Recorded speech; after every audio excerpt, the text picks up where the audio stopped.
Hey everybody, it's Shaman Sister Sin, and you're listening to the Meditations and More podcast brought to you by shamanspiritcenter.com and littleshaman.org. That's me, Little Shaman.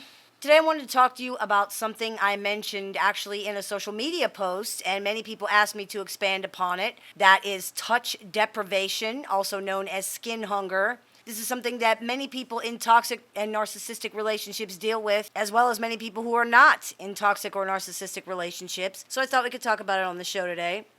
Touch deprivation is exactly what it sounds like. A person is deprived of being touched. As human beings, we need physical contact with other living things. Hugs, holding hands, tickling, play wrestling, a pat on the shoulder, a high five, sex, petting a dog or a cat, and all of the ways that we physically interact with other living things are actually very, very important for our well-being.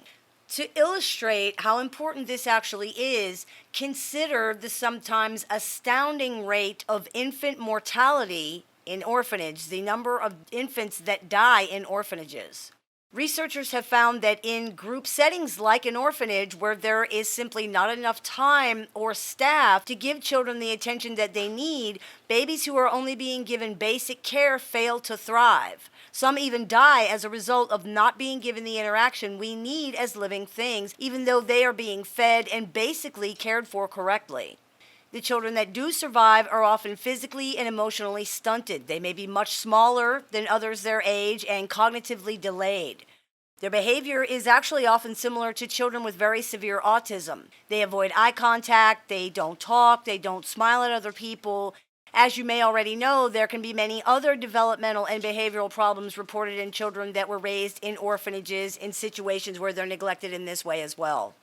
An experiment with infant rhesus monkeys in the 1950s showed that when two different mothers were constructed for them out of wire, the babies spent their time with the mother that was warm and cuddly and covered with nice soft cloth, even though the bare wire mother gave food and the cuddly mother gave no food. The experiment further showed that when some babies were given only a cuddly mother and some were given only a wire mother, the ones with the wire mother seemed to lack the ability to soothe themselves and had heightened, even hysterical reactions to fear for much longer than the other monkeys.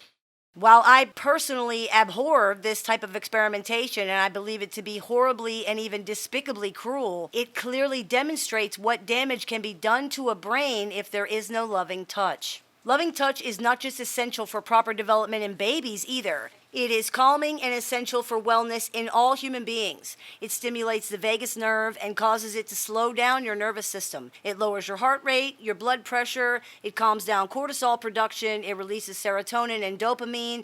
Humans of all ages need loving touch in their lives. When these things do not occur, there can be illness such as depression, acquired autoimmune disease and problems, as well as all of the other things that we know to occur with high stress. People with high levels of touch deprivation and skin hunger can also experience social dissatisfaction, more mood and anxiety disorders, have trouble expressing and recognizing emotions, and have trouble forming secure attachments with the other people in their lives. Touch is more than just physical, though. It's emotional, too. Most of our communication as people is nonverbal, and touch is the first language we learn as babies. It communicates emotion better than even gestures or words and leaves a lasting impression on people. Studies have found that students who received a touch on the back or on the arm from a teacher were twice as likely to volunteer in class compared to those who did not. A massage from a loved one has been shown to ease pain and help depression. During a study at the University of Indiana, blindfolded participants were able to discern the emotions conveyed through a touch from a stranger with up to 70% accuracy, even without being able to see them. It's no wonder then that those in toxic or narcissistic relationships suffer from touch deprivation so terribly. When there is no loving touch, there's a lack of communication, support, and so much more on a fundamental, basic level. It's not uncommon for people in these kind of relationships to realize they have gone weeks or even months without so much as a hug or a touch of the hand. This can cause a huge amount of stress and depression in people, even though they may not realize why. They only know they feel disconnected, lonely, angry, irritable, and hurt. When this is combined with trauma and abuse, the negative impact is possibly incalculable. Touch deprivation is known as skin hunger because hunger is a need. You don't get hungry because you want food, you get hungry because you need food. Skin hunger literally means your skin is hungry, it needs contact. If you find yourself suffering from touch deprivation, more touch is the cure. If you cannot get the affection you need from your significant other or family member, you can always turn to friends or other family members. You can get a massage. Animals are wonderful. Petting and cuddling receptive, friendly animals is good for you and for them. Ask people for hugs if you need them. You might find that many other people need a hug too.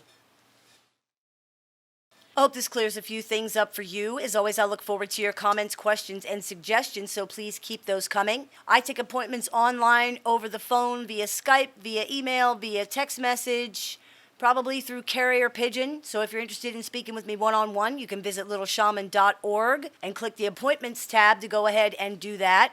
I teach workshops a few times a month. Right now we have the Creating Boundaries workshop and the Shadow Work workshop. So if you're interested in learning more about those or signing up, you can visit littleshaman.org to go ahead and do that.